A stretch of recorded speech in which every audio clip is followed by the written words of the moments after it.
Hello friends, अस्सलाम वालेकुम। Welcome to my YouTube channel. Friends, जैसा कि आपको पता है कि हम अपनी जो है वो यूट्यूब चैनल पर अपनी फ़ायदेमंद वीडियो आपके लिए पहुंचा रहे हैं और इस वीडियो बनाने का मकसद यही होता है कि आप डेली कुछ नया सीख सकें। तो दोस्तों, उसी सोच के साथ आज फिर हम हाज़िर हुए हैं। दोस्तों, मैं आपको पहले भी बताता था हूँ कि मुझ जैसे कई ऐसे स्टूडेंट या कैंडिडेट्स हैं जो घर पर यूपीएस, आईएएस, पीएमएस, सीएसएस या सिविल सर्विस किसी भी कॉम्पिटिटिव एग्ज़ाम की तैयारी कर रहे हैं घर बैठकर, तो उन्हें कोई चीज़ समझ में ना आती है। ये तो मेरी छोटी सी कोशिश है कि मैं बाकी सब्जेक्ट को भी आपके सामने जो है वो मद्देनज़र रखूँ। लेकिन आज जो मैं आपके साथ शेयर कर रहा हूँ वो वीडियो हमारी ग्रामर के ऊपर बनी हुई है, क्योंकि ये छोटी छोटी बेसिक चीज़ें मैं आपको बता रहा हूँ जो कि आपकी कॉम्पिटिटिव सिविल सर्विस जैसे इम्तिहानात में बड़ी हेल्पफुल साबित हो सकती है। तो दोस्तों, आज मैं आपके लिए लेकर आया हूँ एक ऐसी वीडियो जिसका मकसद जो है वो आपके ऐसे राइटिंग और प्रेसी राइटिंग को मज़ीद से मज़ीद बेहतर बनाना है। और अगर इसमें से अगर हमने किसी इसके मकसद नहीं समझे, इसके रूल नहीं समझे, तो आई थिंक हमारा जो है वो ऐसे राइटिंग और प्रेसी राइटिंग हमारी गलत भी हो सकती है। तो आज उसी नियत के साथ हम हाजिर हुए हैं। दोस्तों, आज मैं आपको कॉमा के बारे में बताऊंगा। ये पंचुएशन से लिया हुआ एक टॉपिक है। इससे पहले भी मैंने एक वीडियो बनाई थी पंचुएशन के ऊपर, फुल स्टॉप के ऊपर। तो आज मैं आपके लिए लेकर आया हूँ जो है वो कॉमा। कॉमा कहाँ पर यूज़ किया जाता है? सबसे पहले most frequently used of all stops. ये हमेशा आल जितने भी पॉइंट होते हैं, जितने भी जुमले के पॉइंट होते हैं उससे के जो है वो ज़्यादातर तो उनके अंदर भी इस्तेमाल होता है। या फिर यूँ कह लें कि ये सबसे पहले शॉर्टेस्ट पास यानी छोटे से जुमले बनाने के लिए भी जो है वो इस्तेमाल होते हैं। कॉमा जो है वो इसके लिए इस्तेमाल होता है। तो सबसे पहले हम जो है वो रूल नंबर 1 सीखेंगे कि रूल नंबर 1 के अंदर ये क्या बताता है। तो सबसे पहले किसी चीज़ यानी किसी चीज़ का लिस्ट जो होती है, object list, list of object, किसी ऑब्जेक्ट की लिस्ट बनानी हो, रिकॉर्ड करना हो, किसी ऑब्जेक्ट की लिस्ट को हमें रिकॉर्ड करना हो, तो वहाँ पर जो है वो कॉमा का इस्तेमाल होता है। जैसे कि मिसाल के तौर पर we were tea biscuit, we were tea biscuit cakes and sweet. अब यहाँ पर आप देख सकते हैं कि ये जो मैंने ऑब्जेक्ट लिखे हैं इनको मैंने रिकॉर्ड किया है। रिकॉर्ड कैसे किया कि इनके बीच में मुझे कामा जो है वो रखना पड़ा। और मैं कामा इसलिए मैंने यूज़ किया है कि इतनी सारी चीज़ों को जो है आप एक साथ नहीं रख सकते, लेकिन उनको अगर रखना हो तो बीच में आपको जो है वो कॉमा लाजमी लगाना पड़ेगा। और इसी कॉमा को हम आज समझने की कोशिश कर रहे हैं। तो सबसे पहला रूल जो ये था कि किसी ऑब्जेक्ट की लिस्ट को रिकॉर्ड करना हो तो वहाँ पर हमने जो है वो क्या इस्तेमाल करना है? कॉमा। रूल नंबर 2 क्या बताता है?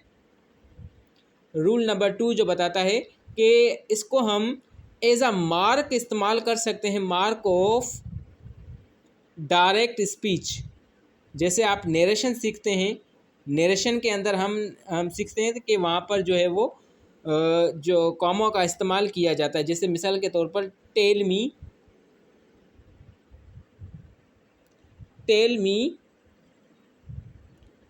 ही सेड, मिसाल के तौर पर tell me he said show you learn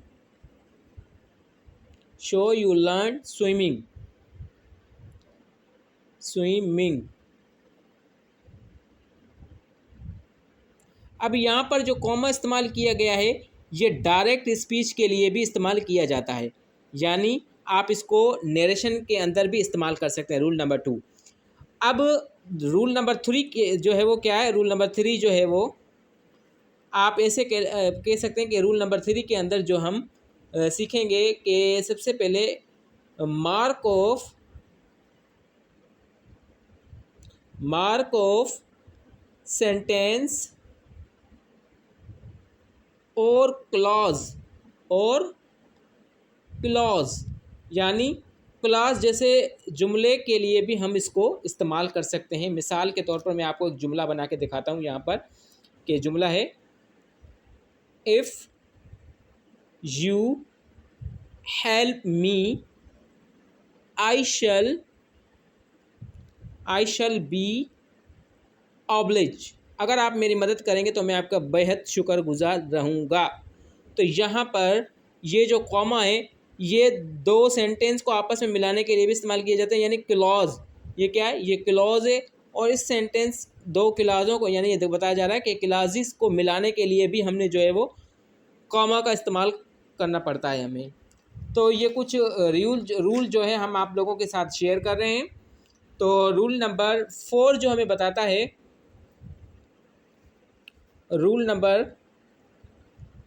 4 क्या है?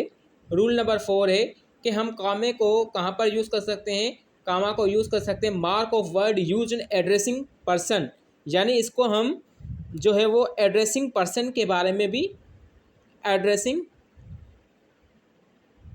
पर्सन।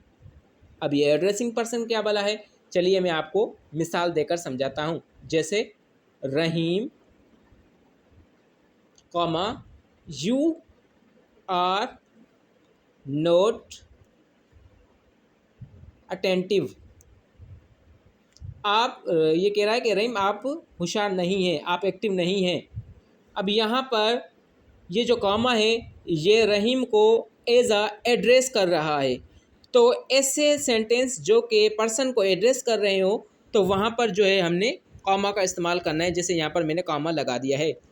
अब दूसरा रूल नंबर 5 हम सीखेंगे। रूल नंबर 5 क्या कहता है कि कामा को हम कहाँ पर यूज़ कर सकते हैं? वर्ड और फ्रेसिस। वर्ड फ्रेसिस के अंदर भी जो हम इसको सेंटेंस यानी जुमले के अंदर भी इस्तेमाल कर सकते हैं। जैसे कि लाइक ऑनर, जैसे कि like honour, of course, comma, for, chorus, for instance. तो ऐसे जुमलों के लिए भी हमने इस्तेमाल जो है वो कामा को करना है। अब यहाँ पर मैं आपको एक जुमला जो है वो लिख कर समझाऊँगा, तब जाके आपको ये बात समझ में आएगी। तो इसको रूल नंबर 5 को समझने के लिए हम एक मिसाल लेते हैं। मिसाल क्या है? यू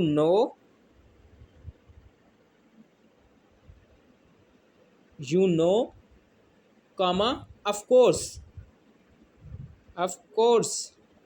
अब ऑफ कोर्स जहाँ पर आ जाए तो वहाँ पे हमने को जो है वो कामा का लगाना है। वाट आ ट्राई एंगल इज, जहाँ पर हमने फुल स्टॉप लगाया। अब इसी सेंटेंस के अंदर मुझे दूसरा सेंटेंस जो है वो जारी रखना है, उसमें बनाना है। तो सबसे पहले मैं यहाँ पे कैपिटल वाला आई लिखकर I need note comma therefore explain it now. अब ऐसे सेंटेंस जो कि फ्रेसिस जैसे लफ्ज़ों यानी फ्रेसिस जैसे सेंटेंस हो तो वहाँ पर जो है हमने कॉमा को यूज़ करना पड़ता है, जो है वो कॉमा यूज़ होता है। अब इसी तरीके से रूल नंबर 6 जो है वो उसको हम देखेंगे। रूल नंबर 6 क्या है? रूल नंबर 6 जो है वो लास्ट हमारा है, यानी किसी चीज़ का descriptive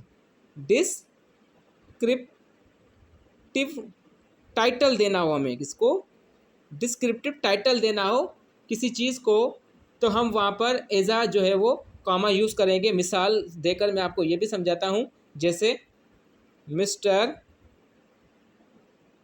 Ali the famous artist, comma has arrived in Pakistan. तो यहाँ पर मैंने डिस्क्रिप्टिव टाइटल दिया है किसको? अली को, कि वो एक फेमस आर्टिस्ट है। तो किसी को डिस्क्रिप्टिव टाइटल देने के लिए भी हमने कामा का यूज़ करना पड़ता है। आई होप कि आपको आज की ये वीडियो थोड़ी जो है वो समझ में आई होगी। कामा के बारे में आज हमने कुछ रूल सीखे। आप इसको प्रैक्टिस के तौर पर इस्तेमाल करें, इसको प्रैक्टिस के तौर पर इसको इस्तेमाल करने के बाद आप इसकी प्रैक्टिस करें, और आप इसको जितना ज़्यादा प्रैक्टिस करेंगे उतना ज़्यादा आपको समझ में आएगा। और अगर आप मेरे चैनल पर नए हैं तो मेरे चैनल को सब्सक्राइब करें, लाइक करें, शेयर करें, और कोशिश ये करें कि ज़्यादा से ज़्यादा जो है वो अपना फोकस पढ़ाई पर रखें, कंसिस्टेंसी जो है वो बढ़ाए रखें। इंशाल्लाह कामयाबी आपके हाथों में होगी। शुक्रिया।